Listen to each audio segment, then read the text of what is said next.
America దేశంలో Detroit అనే ప్రాంతంలో చార్లెస్ ఫిన్నీ అనే ఒక దైవజనుడు ఒక దినాన్ని ఇలాంటి పబ్లిక్ బహిరంగ మీటింగ్లో దేవుని యొక్క వాక్యం ప్రకటిస్తున్నాడు. ఆయన యేసుప్రభు రక్తాన్ని గురించి, ఆయన రక్త ప్రాశస్తతను గురించి జ్ఞాపం చేస్తున్నాడు. ద బ్లడ్ ఆఫ్ యేసు రక్తం ప్రతి పాపము నుండి కడిగి పవిత్రులుగా చేయను. ఆ సువార్తికుడంతా బోధించిన తర్వాత వెనక ఒక ఆయన కూర్చున్న ఆయన ఈ చార్లెస్ ఫిన్నీ గారిని తన గది దగ్గరుంటే తీసుకెళ్ళి బోల్ట్ వేసాడు గది. చాలా భయం వేసింది ఎవరికి? ఈ సువార్థికునికి. యూజువల్గా అలాంటివి జరుగుతాయి కొన్నిసార్లు. వాళ్ళు ఎందుకు బోల్ట్ వేస్తారో మనకు తెలియదు, మనకేసేదేం భయం వేస్తుంది. అందుకనే అప్పుడు ఆ వ్యక్తి అన్నాడు, ఈయన సువార్థికంతో మీరేం భయపడొద్దండి, కానీ నేను కొన్ని విషయాలు మిమ్మల్ని అడగాలని ఇక్కడి దాకా తీసుకుని వచ్చినాను. అప్పుడు ఆయన సంభాషణ ఆరంభించినాడు. Do you mean what you said? నువ్వేం చెప్పినావో అది మీరు ఎరుగుదరా? ఎరుగుదును. యేసు రక్తం ప్రతి పాపంని కడిగి శుద్ధీకరిస్తుంది అన్నారు కదా. ఎస్, కడిగి శుద్ధీకరిస్తుందా? ఇప్పుడు నా పాపం ఏంటో నేను చెప్తా. ఆ యేసు రక్తం కడుగుతుందో లేదో చెప్పండి. ఇదే డౌన్ టౌన్ అంటే మన ఓల్డ్ సిటీ, అంటే మంచి పాష్ ఏరియా మాదిరి. ఇక్కడే చూస్తున్నారు కదా, ఈ పెద్ద బిల్డింగే ఒక బార్ పబ్గా ఏర్పాటు చేశాను. ఈ టౌన్లో పేరు ప్రఖ్యాత కలిగిన వాళ్ళంతా నా బార్కి, నా పబ్కే వస్తున్నారు. తాగి కొంతమంది ప్రాణాలు కోల్పోయినారు, కొంతమంది ఆస్తులు, డబ్బులు కోల్పోయినారు, కుటుంబాలు కోల్పోయినారు. భార్యను పిల్లల్ని వాళ్ళు విసర్జిస్తే భార్యలు పిల్లల కన్న తర్వాత పసిపిల్లలు తీసుకుని వచ్చిన మా పబ్లో వదిలేసిపోయారు. ఇలాంటి షాప్ నిర్వహిస్తున్న నన్ను యేసు రక్తము కడిగి శుద్ధీకరిస్తుందా? చార్లెస్ ఫిన్నీ గారి కళ్ళల్లో నీళ్లు తిరిగినాయి. ఆయన అన్నాడు, బైబిల్ అధికారంతో నేను చెప్తున్న మాట ఏంటంటే, యేసు రక్తం ప్రతి పాపమును కడిగి శుద్ధీకరిస్తుంది, నిన్ను కూడా. ఆయన అంతటితో ఆగిపోలేదు. రెండో విషయం చెప్తానన్నాడు. ఏంటి అదంటే, ఈ పక్క బిల్డింగ్ కూడా నాదే. అక్కడ జూదశాల, క్యాసినో అంటారు ఫారిన్లో, అన్నిటికంటే రద్దీ అది. దానికి ప్రజలు చిన్నపిల్లలు మొదలుకొని సామాన్యుల దాకా విస్తారంగా వెళ్తూ ఉంటారు. ఆ జూదమాట పేకాట్లో డబ్బులు తీసుకుని వచ్చిన వాళ్ళు, డిజిటల్ మనీ తీసుకున్న వాళ్ళు బేకార్లు అయిపోయి ఉదయం నుండి సాయంకాలం దాకా ఆడి అలా ఓడిపోయి నష్టపోయి ఇంటికి వెళ్తూ ఉంటే భార్యకు ముఖం చూపించలేక, పిల్లలకు ముఖం చూపించలేక కొంతమంది ఆత్మహత్యలు చేసుకున్నారు. నా క్యాసినో వల్ల కుటుంబాలు భంగం అయ్యాయి. దేవుడు యేసు ప్రభు రక్తం ద్వారా నన్ను కూడా కడుగుతాడా? అప్పుడు ఆ భక్తుడు చెప్పిన జవాబు ఏంటంటే, దేవుని వాక్యాన్ని ఆధారం చేసుకుని నేను చెప్తున్నాను, యేసు రక్తం ప్రతి పాపము నుండి కడుగుతుంది, నిన్ను కూడా. ఇలాగ ఆయన చాలా సంగతులు చెప్పిన తర్వాత సమయాన్ని బట్టి నేను కుదిస్తున్నాను. చివరికి ఒక మాట చివరికి ఒకటి అన్నాడు, నాకు భార్య ఒకే ఒక కూతురు ఉంది, చాలా ఇష్టం భార్య అంటే, కూతురు అంటే. కానీ నా ఈ షాపులు, బారు, క్యాసినో ఇవన్నీ మూసుకుని వెళ్ళే లోపల దాదాపు మధ్యరాత్రి అయిపోతుంది. నా భార్య నా కొరకు కనిపెడుతుంది, నా కూతురు కూడా నా కొరకు ఎదురు చూస్తుంది. వెళ్ళిన తర్వాత భార్యతో మనస్సు విప్పి మాట్లాడకపోగా, కూతుర్ని దగ్గర చేర్చుకోకపోగా, నా చేతులతో కాళ్ళతో ఇష్టం వచ్చినట్లుగా వాళ్ళని కొట్టేస్తున్నా. ఎందుకంటే నేను కూడా తాగిపోతున్నా ఇంటికి. నా భార్యకి పైనుండి కింద దాకా ఘాట్లే, నా కూతురు కూడా పైనుండి కింద దాకా ఘాట్లే నన్ను భరిస్తున్నారు. ఇలాంటి నరరూపి రాక్షసుని కూడా యేసు రక్తము కడిగి శుద్ధీకరిస్తుందా? అప్పుడు చార్లెస్ ఫిన్నీ గారు అన్నారు, you have painted a grim picture for me. నాకు చాలా విషాదకరమైన చిత్రపటాన్ని గీశావు. ఆయన చెప్పిన మాట ఏంటంటే, దేవుని వాక్యాన్ని ఆధారం చేసుకుని నేను చెప్తున్నా, యేసు రక్తము ఈ పాపాన్ని కూడా కడిగి శుద్ధీకరిస్తుంది. ఏడవడం ఆరంభించినాడు. చార్లెస్ ఫిన్నీ గారి చేతులు పట్టుకున్నాడు. దయచేసి ఆ యేసును నాకు పరిచయం చేసి ప్రార్థన చేయరా. మోకరింపజేశాడు. యేసు ప్రభు యొక్క ప్రేమను తెలియజేసినాడు, ప్రార్థన చేసినాడు. ఆ వ్యక్తి మారు మనసు పొంది రక్షణ పొందినాడు. ఇప్పుడు ఇంటికి వెళ్ళాడు. మధ్యరాత్రి అయింది.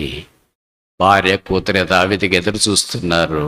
దెబ్బలక, గాయాలక, తిట్లక. కథ కట్ చేస్తే కూతురు దగ్గరికి వచ్చింది, డాడీ మమ్మీ నిన్ను భోజనానికి రమ్మంటుంది. అప్పుడు కూతురుని దగ్గరికి తీసుకుని ఆయన చెప్పాడు, మమ్మీని కూడా ఇక్కడికి రమ్మని చెప్పు. ఆ పాప గుండెలో రాళ్ళు పడినట్టు అయింది. వెళ్ళి అమ్మకి చెప్తే మమ్మీ డాడీ పిలుస్తున్నాడు. ఆమెకు కూడా భయం వేసింది, ఇంక ఈరోజు మాకు ఆఖరేమో, ఏదన్నా ఆయుధం పెట్టుకుని మమ్మల్ని చంపేస్తాడేమో, నాకు నా కూతురికి ఇదే ఆఖరేమో. కానీ మెట్టుకు ఆమె దేవుని యందు విశ్వాసం ఉంచిన స్త్రీ. కూతురు కూడా యేసు నమ్మింది. ఇద్దరు ప్రార్థన చేసినారు, ప్రభువా ఇదే మాకు ఆఖరి దినం అయితే మా మరణం ద్వారా అయినా నా భర్త రక్షణ పొందినట్లుగా సహాయం చేయి. ఇదిగో నా భర్త పిలుస్తున్నాడు, నేను వెళుతున్నా. భర్త ఉండే హాల్లోనికి గదిలోనికి భార్య కూతురు ఇద్దరు వెళ్ళారు. ఒకవేళ ఒకరిని చూసి ఒకరినైనా చంపుకుండా ఉంటారేమో అని ఆయన కుర్చీ మీద నుండి నేరుగా సాగిలిపడి వాళ్ళ కాళ్ళ పట్టుకున్నాడు. నన్ను క్షమించండి, నన్ను క్షమించండి, నన్ను క్షమించండి. ఏం జరిగింది? వారికి కూతురికి అర్థం కాలేదు. లేచి వాళ్ళ కళ్ళల్లో కళ్ళబెట్టి చూచాడు. ఈయన కళ్ళన్నీ వాసిపోయినాయి. ఏడ్చి ఏడ్చి ఏడ్చి, ఏం జరిగింది, ఏం జరిగింది? మీరు నన్ను క్షమిస్తే కానీ జరిగిందేమో చెప్పను. భార్య సుతారంగా చెప్పింది, వచ్చి భోజనం చేస్తారండి, తర్వాత మాట్లాడదామని. ఆయన అన్నాడు, నాకు ఇప్పుడు భోజనం ఆకలి కావట్లేదు, నేను తినాలనుకోవట్లేదు, మీకు ఇంట్లో నరకం చూపించానా? ఈ దినాన్ని యేసు నన్ను పరలోకానికి చేర్చాడు. యేసు రక్తం నా పాపాన్ని కడిగి శుద్ధీకరించింది. మీరు నా పాపాన్ని క్షమిస్తారా లేదా? భార్య నోట మాట్లాడలేదు. కూతురు భార్య ఆనంద బాష్పాలతో భర్తను అత్తుకున్నారు. వారి జీవితంలో ఆ దినం పరలోకం భూమి మీదకి దిగి వచ్చింది. తర్వాత కథ కట్ చేస్తే ఆయన తన బ్రాందీ షాప్ ఆ రోజు రాత్రే మూసేశాడు, కెస్సును మూసేసినాడు, బయట బోర్డు పెట్టినాడు, this shop is no longer available for drunkers and casino players. This is because I believed in Jesus Christ and I am preparing for heaven. తాగుబోతులు ఉదయాన్నే ఆ షోరూమ్ దగ్గరికి వెళ్ళారు. ఆ బోర్డు చూసినారు, ఆశ్చర్యం వేసింది. What is this, what is this, what is this? That became talk of Detroit. Detroit అనే పట్టణంలో అది పెద్ద సంచలనమైంది. దేవుడు ఆయన బలపరిచి ఒక సువార్తికుడిగా వాడుకున్నాడు. ఆయన ఒక సంఘ కాపరిగా ఉన్నాడు. ఆ తర్వాత ఆయన అచంచలంగా ప్రభు కొరకు సేవ చేశాడు. యేసు ప్రభు యొక్క రక్తము త్రాగుబోతులను మారుస్తుంది, నరమాంస భక్షకులు మారుస్తుంది, కెసినో జూదగాళ్లను మారుస్తుంది, కుటుంబంలో నరకము చూపించే వారిని మారుస్తుంది, మరణానికి సిద్ధమైన వారిని మారుస్తుంది. యేసు నీకొద్దా? ఏ రక్షకుడు నీకొద్దా? మార్చబడాలనే ఇష్టం నీకు లేదా? నది వల్లే ప్రవహిస్తున్న యేసు రక్తము ఏ పాపాన్నైనా ఇలాగే క్షమించి వేస్తుంది. ఆ యేసు రక్తానికి అంత శక్తి ఉంది. ప్రభువైన యేసునందు విశ్వాసం ఉంచుము, అప్పుడు నీవును నీ ఇంటి వారిను రక్షణ పొందుదురు. రక్షణ పొందిన ప్రతి వ్యక్తి ఇప్పుడు ఆత్మ సంబంధమైన ఒక మందిరము కట్టబడినట్లుగా ఒక సజీవమైన రాయి అయి ఉన్నాడు. ఇప్పుడు ఆ రాతిని తీసుకొని వచ్చి ముఖ్యమైన రాయి అయిన యేసుక్రీస్తు ప్రభు వారికి అంటుకట్టి ఆత్మ సంబంధమైన మందిరం కట్టాలనే పరిశుద్ధాత్మ యొక్క ఉద్దేశం. మరి మనం ఆ రాళ్లేనా? మనం ఆ కట్టడంలో భాగమేనా? మనం ఆ ముఖ్యమైన మూలరాయి దగ్గరికి వచ్చినామా? జవాబేంటి? పేతురు రాసిన మొదటి పత్రిక 2వ అధ్యాయం 6వ వచనంలో ఆయన ముఖ్యమైన ఏర్పరచబడిన అమూల్యమైన సియోన్లో స్థాపించబడిన రాయ్. ఇప్పుడు అన్ని చూడంగానే ఒకటే చూస్తాం, chief stone of the spiritual house. ఆత్మ సంబంధమైన మందిరము కొరకు ముఖ్యమైన రాయ్.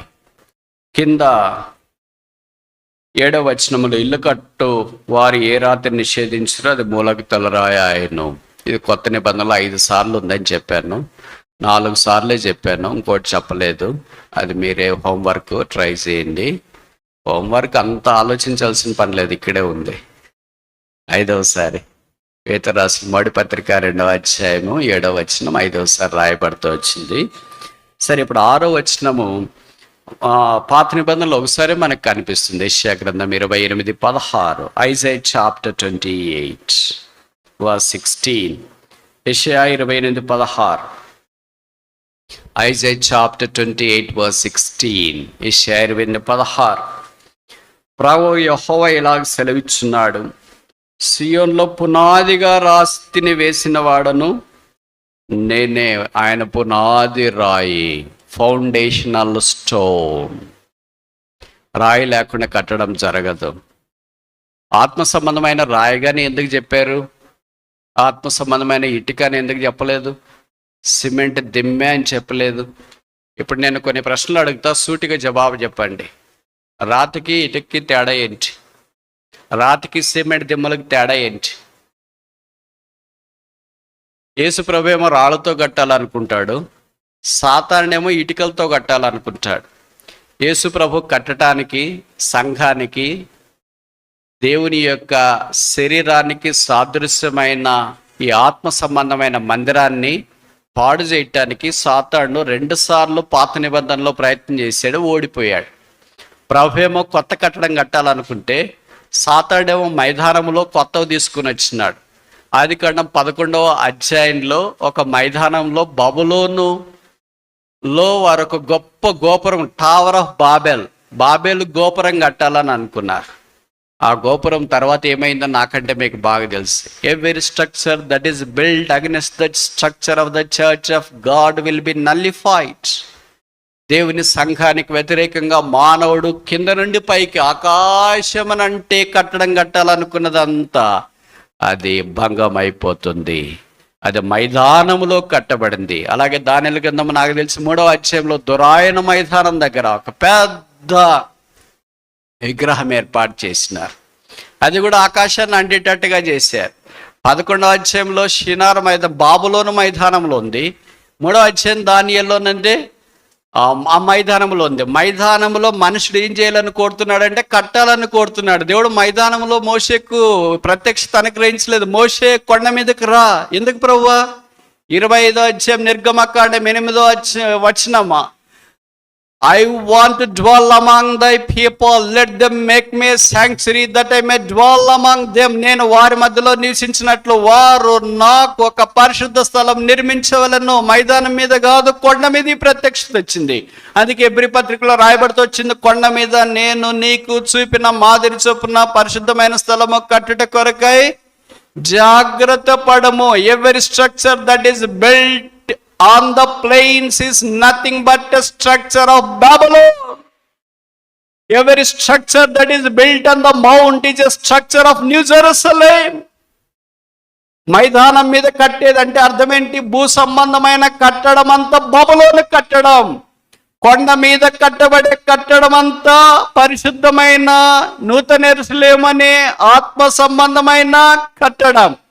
ఆ కొండ యేసుక్రీస్తే. కీర్తనకాడంటాడు, lead me to the rock that is higher than I. నేను ఎక్కలేనంత ఎత్తైన కొండ మీదకి నన్ను ఎక్కించు. ఏంట ఎత్తైన కొండ? కల్వరి కొండ. నన్ను అక్కడికి తోడుకొని పో. ఆ కొండ మీద యేసుప్రభు వారు శిలువలో రక్తము కార్చిన కాడం చేత కొండ మీద చూపించిన మచ్చకు చొప్పున కొండెక్క అనుభవంలో దేవుడు ఆత్మ సంబంధమైన మందిరాన్ని కట్టాలని కోరుతున్నాడు. The people who are living at the foot hills can never be part of the spiritual house. కొండ కింద ఉండే ప్రజలు ఆత్మ సంబంధమైన మందిరంలో పాలు పొందలేరు. కొండ మీద ఉండే ప్రజలు మాత్రమే ఆత్మ సంబంధమైన మందిరంలో పాలు పొందగలరు. ముందుకెళ్ళక మన ప్రశ్న ఏంటంటే, మనం కొండ కింద ఉన్నామా, కొండ మీద ఉన్నామా? మైదానములో ఉన్నామా, కొండ మీద ఉన్నామా? మైదానంలో ఉంటే బబులోను కనిపిస్తుంది, దురాయన మైదానం దగ్గర ఉంటే విగ్రహం కనిపిస్తుంది. కొండ మీద ఉంటే అబ్రహాం 22వ అధ్యాయం ఆదికాండంలో మనం చూస్తే కొండ మీద ఉంటే కొమ్మలు తిరిగిన పొట్టేలు కనిపిస్తుంది. ఏం కనిపిస్తుంది మన కళ్ళకి? కొంతమందికి అద్దాలు పెట్టుకున్నా ఏం కనిపించదు, అద్దాలు తీసినా కూడా ఏం కనిపించదు. ఆధ్యాత్మికమైన ప్రత్యక్షతలో అబ్రహాము కొమ్ములు తిరిగిన పొట్టేలు చూసినాడు. యేసుప్రభు యోహాను సువార్తలో అన్నాడు, అబ్రహాము నన్ను చూచి. ఆ కొమ్ములు తిరిగిన పొట్టేలు ఎవరు? యేసుప్రభువే. నన్ను చూచి సంతోషించినాడు. అంటే వాళ్ళకి చాలా కోపం వచ్చింది, నీకు ఇంకా 50 ఏళ్ళు కూడా లేవు, అబ్రహాంతో పోల్చుకుంటున్నావేంటి అని. యేసుప్రభు ఇంకా కోపం వచ్చే మాట అన్నాడు. ఏమన్నాడు తెలుసా? అబ్రహాం పుట్టక మునిపే నేనున్నాను. I was before Abraham was Born. Abraham కంటే గొప్పవాడు యేసుక్రీస్తు ప్రభువు. ఇప్పుడు యెషయా గ్రంథం 28:10లో మనం చదువుకున్నప్పుడు ఆయన పునాది రాయి కనుక కొండ మీద ఇది పునాది వేయబడింది. ఇప్పుడు నేను అడిగాను కదా ప్రశ్న, ఇటుక్కి రాతికి తేడా ఏంటి? తెలుగు మీడియం వాళ్ళు ఎవరు లేరు, అంత ఇంగ్లీషేనా? తెలుగు అర్థం కాదనుకుంటా. చాలామంది సివిల్ ఇంజనీర్స్, అంత సాఫ్ట్వేర్ ఇంజనీర్స్ ఉంటారు. ఇటుకకు రాయికి తేడా అంటే వెరీ సింపుల్. ఇటుక ఆర్టిఫిషియల్, రాయి నేచురల్. రాయిని తయారు చేయలేరు, ఇటుకని తయారు చేస్తాం. సిమెంట్ దిమ్మని తయారు చేస్తాం. తయారు చేస్తున్నామంటే అర్థం ఏంటి? It's a man made material. రాయి ఏ మనిషి తయారు చేయలేడు. నేచురల్ కాకుండా ఆర్టిఫిషియల్ కూడా రాళ్ళు తయారు చేస్తామని అనుకుంటూ ఉంటారు. డైమండ్స్ కూడా ఆర్టిఫిషియల్గా చేస్తున్నామని అనుకుంటారు. But it's artificial, but not natural. దేవుడు ఎంత ధనవంతుడంటే, మీరు బంగారు, వజ్ర, వైడూరు, మరకత, మాణిక్య, నీళ్ళలు, కెంపుల, పచ్చలు ఎక్కడ దాచుకుంటారు చెప్పండి ఉన్నోళ్ళు? ఎక్కడ? నేనేమో రానులేండి. ఎక్కడ దాచుకుంటారు మీరు? మీరు చెప్తారు కదా, నేను సో మచ్ రిచ్ బ్రదర్, మాకు ఇంత బంగారం ఉందండి, ఇన్ని ఉన్నాయండి, ఇంత వెలగలిగిన, ఇంత ముత్యాలు ఉన్నాయి, ఇన్ని వజ్రాలు ఉన్నాయి, ఇన్ని కెంపులు ఉన్నాయి, ఇన్ని వైడూర్యాలు ఉన్నాయి, ఇన్ని కోహినూర్లు ఉన్నాయని ఎక్కడ దాచుకుంటారు? దాచుకునే వాళ్ళు చెప్పరా? అది కూడా దాచుకుంటారా? ఈషోలకు విలువైంది మనం బీరువాలో పెడతాం, లేకపోతే ఆల్మార్లో పెట్టేసి, లేదా బ్యాంకులో లాకర్లో అటు ఇటు పెడతాం. కొంతమంది తెలుసు కదా, లాకర్లో బంగారం అది ఇది పెట్టిన తర్వాత అప్పుడు వెళ్ళి చూసుకొని వచ్చుకుంటారు. ఎందుకంటే కళ్ళ ప్రసన్నం చేసుకోవాలని వాళ్ళు అనుకుంటా ఉంటారు. మన దగ్గర ఉన్న విలువైన దాన్ని మనం దాచుకుంటాం. దేవుడు ఎంత ధనవంతుడో తెలిసినా అవన్నీ భూమి మీద పడేశాడు ఇట్లా ఇష్టం వచ్చినట్లు. వజ్రాలు, బంగారం, platinum, amethyst, చాల్సిడనీ, sapphire, emerald, topaz, ఇవన్నీ భూమి మీద పడేసాడట. ఎవడు పడేసిన వాళ్ళు ఏమంటాము? తిక్కోడన్నా కావాలా, ధనవంతుడన్నా కావాలా? మీరు ఎప్పుడైనా చూసినారా? వజ్రాలు ఇక్కడే ఆంధ్రప్రదేశ్లో కర్నూలు జిల్లాలోన పత్తికొండ అనే తాలూకాలోనే ఇలా వర్షకాలప్పుడు పొలాల్లో ఊరికే దున్నుతా ఉంటే ఏరుకునే వాళ్ళు గుంపులు ఏరుకోవటానికి వెళ్తారు. టమోటాలు కాదు, వజ్రాలు ఏరుకోవటానికి. అనంతపురం జిల్లాలో ఇంకో ఊరుంది, దాని పేరే వజ్రకరోరు. వజ్రాలు విరివిగా దొరుకుతాయి. వజ్రాలు భూమిలో పడేసేవాడు ఒకే ఒక్కడు. ఈ సో రిచ్, ఏరుకోండి అని పడేశాడు. మనం ఏరుకొని బీరువాలో పెడితే మేము ధనవంతులు తెలుసా? సిగ్గుపోవట్లే? భూమి మీద పడేసింది ఏరుకొని వచ్చుకొని నువ్వు అక్కడ పెట్టుకొని నేను ధనవంతుడు అంటే, ఆడు పడేసింది ఎవళ్ళు? మనం దేన్ని పడేస్తాం? చెత్త, ట్రాష్. అంతేనా? విలువైంది పడేయం కదా. ఒకవేళ మీరు ఆదివారం అనుకోండి, ఏదో మాంసం అది తెచ్చుకుని ఉంటారు, అవసరమైందంతా కడిగి పెట్టుకుంటారు. అవసరం లేదు కొత్తిమీర, కరివేపాకు, పుదీనా, అది ఇది ఏదేదంతా ఉంటుందో చెత్త అంతా దాన్ని తీసేసి ట్రాష్ బయట పడేసి, ఇప్పుడు ట్రాష్లో కూడా 3 రకాలు వచ్చింది. వెట్ అంట, దీంట్లో బాగా చదువు వచ్చింది, డ్రై అంట, ఇలాగ రకరకాలుగా వచ్చింది. ఈ యేసుక్రీస్తు ప్రభు వారికి ఇవన్నీ వెట్టు, డ్రై, రీసైకిల్ చేసే మెటీరియల్. కనుక వజ్రాలు అలా పొలాల్లో పడేసినాడు. నేను ఇలాగ చెప్తున్నాను, మీరు రేపు పొద్దున బయలుదేరొద్దండి. కోట్లు విలువైన వజ్రాలు అక్కడ అదొక పెద్ద లోకం అనుకో, అది వేరే విషయం. ఎందుకు ఇవన్నీ నేను చెప్తున్నానంటే,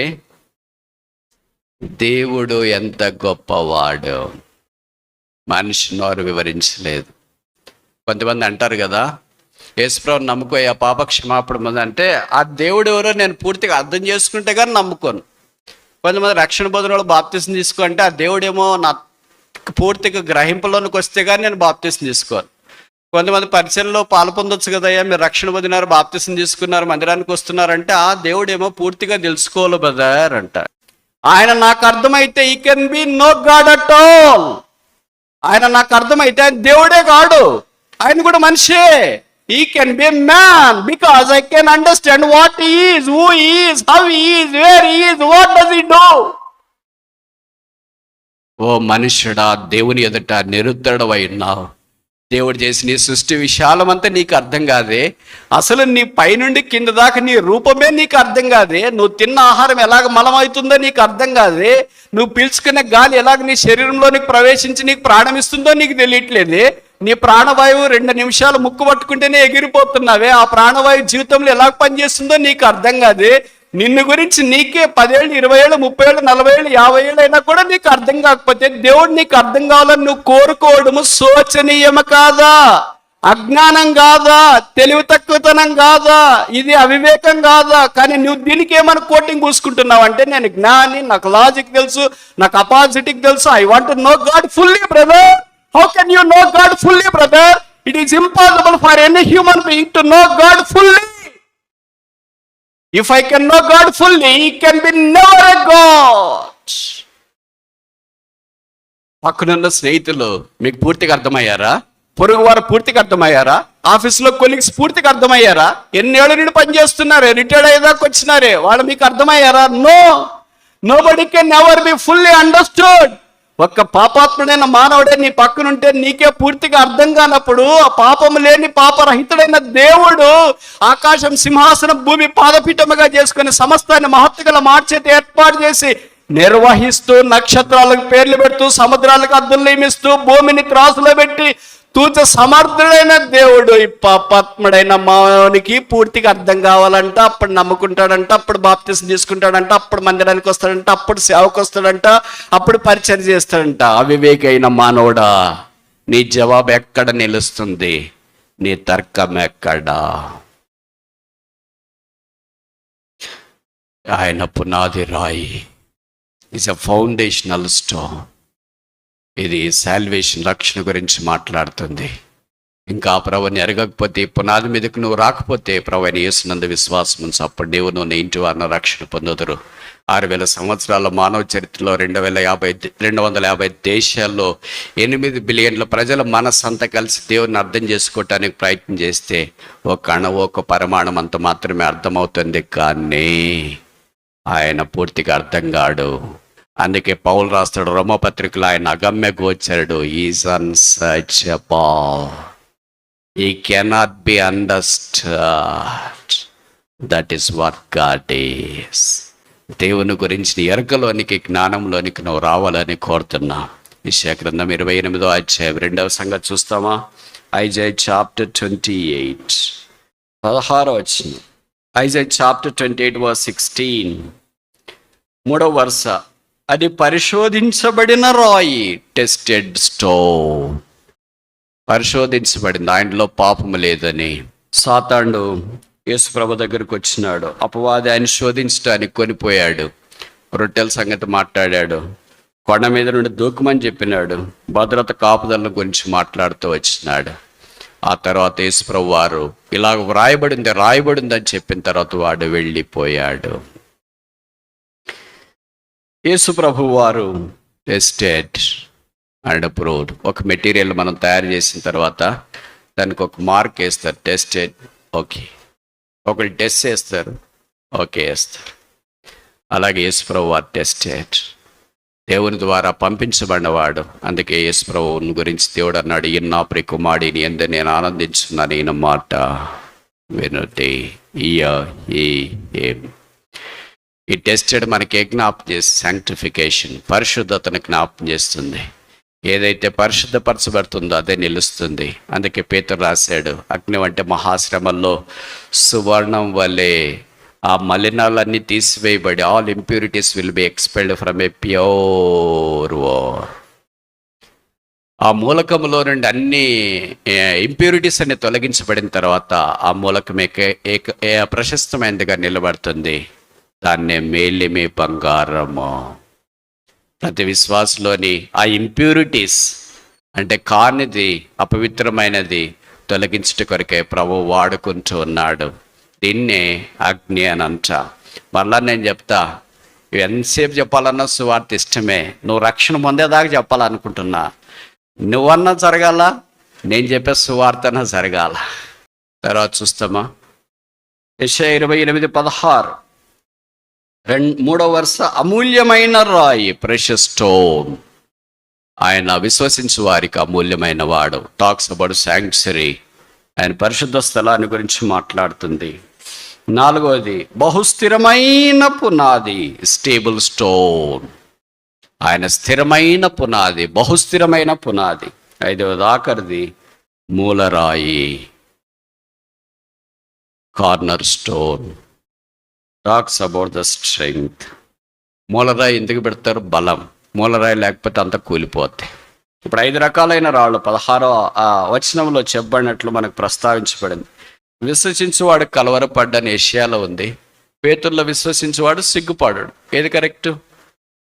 2 కలుపుతాం. విశ్వసించువాడు కలవరపడ్డు, విశ్వసించువాడు సిగ్గుపడాడు. He that believeth shall not be confounded, he that believeth shall not be shamed. విశ్వాసం ఉంచిన వాడు సిగ్గుపడ్డు, విశ్వాసం ఉంచిన వాడు కలవరపడ్డు. దేని మీద విశ్వాసం ఉంచాలా? ఈ 5 రకాలైన రాళ్ళు. మొదటిది ఏంటి? Foundational stone. చెప్పండి, దేవుని వాక్యం నోటిదే చెప్తే ఆశీర్వాదంగా నోరు తిరుగుతుంది కదా. నోరు ఇక్కడ కూడా ఎందుకు మూసుకుంటారు? లోకాభిరామాయణం మాట్లాడటానికి మాత్రము 81వ కీర్తన 10వ వచనం క్లెయిమ్ చేస్తారు. నోరు బాగా తెరుమో దాన్ని నింపేదని అన్నావు కదా ప్రభువా అని. ఆ దేవుని మందిరంలో నోరు తెరిచి వాక్యం చెప్పడానికి ఏంటి? ఇది మీకు ఆశీర్వాదం, మీకు తెలియట్లేదు. మీరేం చాలా చిన్నతనం అనుకుంటారు. దేవుని యొక్క వాక్కు మన నోటి నుండి బయలుదేరడమే చాలా ఆశీర్వాదం. ఈ పాపిష్టి నోట్లోన దేవుని వాక్యం రావడం గొప్ప సంగతి కాదంటారా? ఈ పాపిష్టి నోరు పాపిష్టిగానే ఉండాలని మనకి ఇష్టం. దేవుని వాక్యం వద్దులే, అది కూడా అపవిత్రమైపోతుందేమో, ఎందుకంటే మళ్ళీ ఫినైల్ వేసి కడగాల్సి వస్తుంది కదా అని. కనుక మొదటిది ఏంటి? పునాది రాయి, foundational stone. Talks about salvation, రక్షణ గురించి మాట్లాడుతుంది. 2వది ఏంటి? టెస్టెడ్ స్టోన్, పరిశోధించబడిన రాయి. టాక్స్ అబౌట్ ద సఫరింగ్, శ్రమలను గురించి మాట్లాడుతుంది. 3వది ఏంటి? అమూల్యమైన రాయి, precious stone. Talks about the sanctuary of God, దేవుని మందిరాన్ని గురించి మాట్లాడుతుంది. 4వది ఏంటి? బహుస్థిరమైన రాయి, stable stone. Talks about the sanctification, పరిశుద్ధతను గురించి మాట్లాడుతుంది. 5వది ఆఖరిది మూలరాయి, corner stone. Talks about the strength. ఇప్పుడు ఈ రాత్రిని ఏం చేసినారంటే వారు నిరాకరించిన రాయి మూలకు తలరాయి ఆయను. ఇప్పుడు ఇంకొక 5 నిమిషాలు చెప్పి ముగించిన, నా టైం అయిపోవటానికి వచ్చింది. మార్క్స్ వార్త 12వ అధ్యాయము 10-11 వచనాలు. ఇల్లు కట్టువారు నిరాకరించిన రాయి మూలకు తలరాయి ఆయను, ప్రభు వలన కలిగను మన కనులకు ఆశ్చర్యం. ఎందుకు ప్రభువారు ఈ సంగతులు చెప్పినాడు? ఈ వచనాల్లో మనం కొన్ని చూస్తాం. ఇప్పుడు నేను కొన్ని ప్రశ్నలు అడుగుతా, మీరు నేరుగా సూటిగా జవాబు చెప్పండి, సరేనా? మొదటి ప్రశ్న, యేసు ప్రభువారు భూమి మీద ఉన్న దినాల్లో ఆయన్ని మనుషులు ఎన్ని ప్రశ్నలు అడిగారు? మొదటిది. 2వ ప్రశ్న, యేసు ప్రభు భూమి మీద ఉన్న దినాల్లో మనుషులను ఎన్ని ప్రశ్నలు అడిగాడు? ఇవన్నీ మనకి ఏ జ్ఞాపం చేస్తాయంటే యేసు ప్రభువు ఎలాంటి ఔన్నత్యం కలిగిన వాడో తెలుసుకోవడానికి ఉపయోగపడతాయి. సరే, నేనే చెప్తా. దాదాపు 386 ప్రశ్నలు యేసు ప్రభు అని అడిగినట్లు మా వాక్యంలో మనం చూస్తాం. వ్రాయబడిన ప్రశ్నలు. యేసు ప్రభు శిష్యుల్ని లేదా ఇతరులను అడిగిన ప్రశ్నలు 185 ఉండొచ్చు. ఇప్పుడు దీంట్లో ఇంకో 2వ ప్రశ్న ఏంటంటే, ఇది దాదాపు 300 ప్రశ్నలు అడిగితే యేసు ప్రభు వారు ఎన్ని ప్రశ్నలకు జవాబు చెప్పినాడు? అన్నిటికి చెప్పాడా లేదా? Yes or no? నో. ఎందుకు చెప్పలేదు? రాదా? మీరు ఏదైనా ప్రశ్న అడిగినప్పుడు మేము జవాబు చెప్పకపోతే వెంటనే మీకు అనిపించే మాట ఏంటి? బ్రదర్కి రాదు. It's very common. యేసు ప్రభుని కూడా ప్రశ్నలు అడిగితే యేసు ప్రభుకు కూడా రాదు రాదు రాదు అని అనుకున్నారు. ప్రశ్నలు అడగటానికే వచ్చినారు యేసు ప్రభుని. యేసు ప్రభు గొప్ప అపాలజెటిక్స్ తెలిసిన, ఒక ప్రశ్నకు జవాబు రూపంలో చెప్తే అది సామాన్యమైందే, కానీ యేసు ప్రభు ప్రశ్నకు ప్రశ్న రూపంలోనే జవాబు చెప్పినాడు. That's called apologetics. అది అందరు చెప్పలేరు, only wise people can do, మీలాంటి వాళ్ళు. యేసుక్రీస్తు ప్రభుని వచ్చి వాళ్ళు ప్రశ్నలు అడిగినారు. అడిగిన దాంట్లో 5 ప్రశ్నలకు యేసుప్రభు వారు డైరెక్ట్ జవాబు చెప్పాడు. 380 పైచలకు ప్రశ్నలు యేసుప్రభుని భూమి మీద ఉన్నప్పుడు అడిగితే ఈ answered directly to only 5 questions. మొదటి ప్రశ్న వాళ్ళు అడిగింది ఏంటి అంటే యేసుప్రభు చెప్పిన డైరెక్ట్ సమాధానం మార్క్స్ వార్త 11వ అధ్యాయం 28వ వచనం. Mark chapter 11:28. మార్క్ 11:28. నీవు ఏ అధికారం వల్ల ఈ కార్యములు చేయుచున్నావో? They want authority. ఎవరు వాళ్ళు? పైన మనం చూస్తాం ప్రధాన యాజకులు, శాస్త్రులు, పెద్దలు ఆయన యుద్ధకు వచ్చి. కనుక ఇదేంటంటే దిస్ అఫీషియల్ క్వశ్చన్. వాళ్ళకి కావాల్సింది అధికారం. What authority you have to do all these things? యేసుప్రభు అయ్యో నాకు అధికారమా ఏంటి నేను చెప్పాలబ్బా అని అనుకోలేదు. నేను దేవుని యొద్ద నుండి అధికారం పొందినాను అనుకోలేదు. This is called apologetics. ఇప్పుడు యేసుప్రభు ఏమన్నాడంటే నేను కూడా మిమ్మల్ని ఒక ప్రశ్న అడుగుతా, మీరు దానికి జవాబు చెప్పండి, అప్పుడు నేను మీకు జవాబు చెప్తా, మీరు చెప్పకపోతే ఇంకంతే.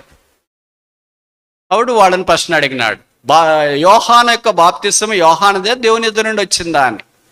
వాళ్ళకి అనుమానం వచ్చింది, యోహాన్ అంటే తీసుకున్న వాళ్ళంతా మనల్ని దాడి చేస్తారు, దేవుని యొద్ద నుండి వచ్చిందంటే మరి మీరు ఎందుకు తీసుకోలేదు అని అంటారు, ఇంత పెద్ద చెక్కు వచ్చి పడింది ఏంటి మన ప్రశ్నలు అడిగేసి మన దాన్ని మనం వెళ్ళిపోదామని వెళ్ళిపోయారు. లేరు, మీ ఊర్లో ఎక్కడ ఉంటే తీసుకొని రండి. This is called apologetics. ఇంత జ్ఞానంతో తెలివితో ఎవరు జవాబు చెప్పగలరు? యేసుప్రభువును పోలిన వారే చెప్పగలరు. అదే ఈ సందర్భంలోనే యేసుక్రీస్తు ప్రభు వారు వారికి రాతిని గురించిన సంగతి మాట్లాడడం ఆరంభించిన. మీరు నిరాకరించినారు. ఈ rejected the stone and that stone become a cornerstone, that stone become a foundational stone, that stone become a precious stone, that stone become a chief stone. నిరాకరించిన రాయి మూల రాయి అయింది, ఏర్పాటు చేయబడిన రాయి అయింది, పునాది రాయి అయింది, అమూల్యమైన రాయి అయింది, స్థిరమైన రాయి అయింది, అదే ముఖ్యమైన రాయి అయింది. అదే ఆయన ఇచ్చిన జవాబు. ఓకేనా? రెండో ప్రశ్న 12వ అధ్యాయం మార్క్స్ వార్త 14వ వచనం. నీవు మోమాటం లేని వాడవై దేవుని మార్గం సత్యముగా బోధించేవాడు కైసరికి పన్నిచ్చు న్యాయమా ఇచ్చేదమా ఇయ్యకుందమా? ఇన్కమ్ ట్యాక్స్ పే చేయాలా? పే చేయమంటారా వద్దా? మనమైతే ఏమని చెప్తాం? ప్రార్థన చేసుకోండి, ప్రభు ఎట్లా నడిపిస్తే అట్లా చేయండి. యేసు ప్రభు అలా కాదు, గన్ షాట్ ఆన్సర్స్. అందుకని వాళ్ళకి ఏం చెప్పాడంటే సరే మీ దగ్గర ఒక కాయిన్ ఉంది కదా తీసుకొని రండి అన్నాడు. తీసుకొని వచ్చిన తర్వాత దీని మీద రూపం ఎవరిది, దీని ప్రింట్ ఎవరిది? కైసరిది అని చెప్పాడు. కైసరిది కైసరికి చెల్లించండి, యేసు దేవుడికి దేవుడిది చెల్లించండి. What is simple way of answering tough questions. మనకి చిన్న ప్రశ్నలు కూడా జవాబు చెప్తానికి రాదు. అందుకే కొంతమంది మమ్మల్ని అడుగుతుంటారు, బ్రదర్ మా క్లాస్లోనో మా ఫ్రెండ్స్ మా కొలీగ్స్ మా వాళ్ళు ఇలాగ ప్రశ్నలు అడుగుతున్నారు, ఏం జవాబు చెప్పాలని. మాకు వస్తే కదా మీకు జవాబు చెప్పడానికి. కనుక మీరేం చేయాలంటే యేసు ప్రభునే అడగాల. ఆయన మంచి బోధకుడు, ఆయన పోలిన బోధకుడు ఎవరు?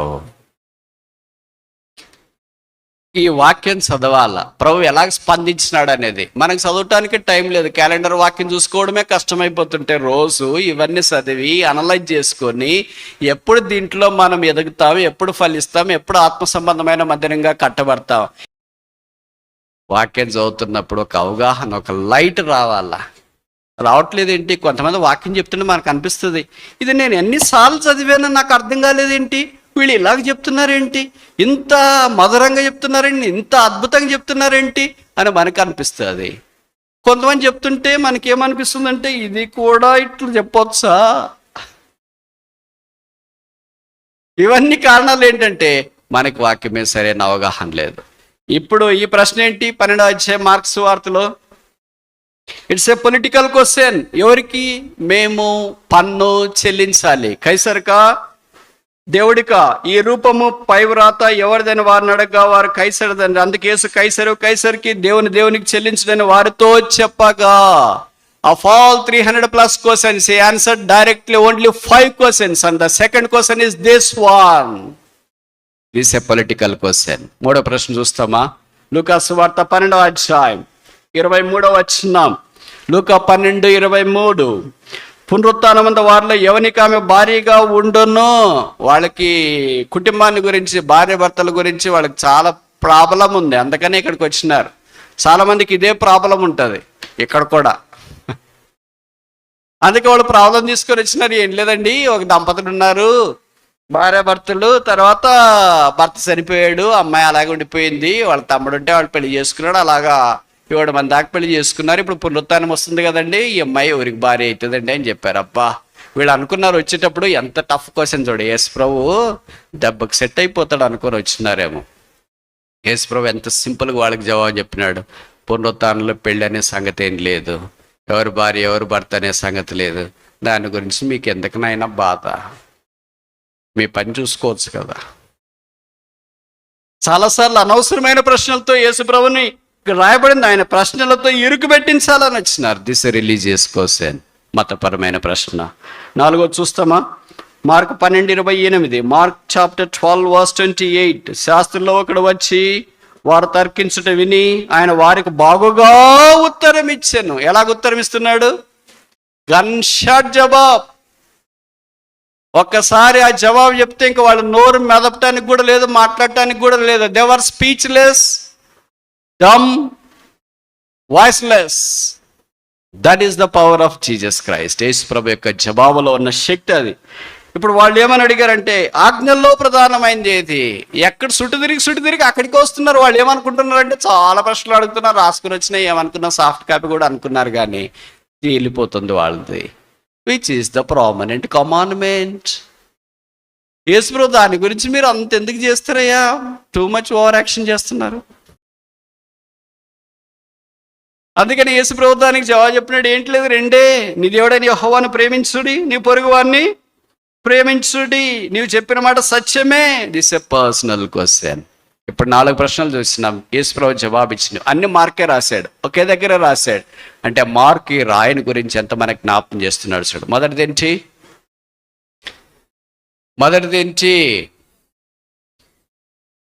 నీవు ఏ అధికారం వల్ల ఈ పనులు చేస్తున్నావు? Official question. 2వదేంటి? పన్ను ఎవరికి చెల్లించాలా? పొలిటికల్ ప్రశ్న. 3వదేంటి? ఎవరికి అమ్మాయి భార్య అవుతుంది? Religious question. 4వదేంటి? ముఖ్యమైన ఆజ్ఞ ఏంటి? Personal question. 5వ ప్రశ్న చెప్పి ముగించిన యోహాను సువార్త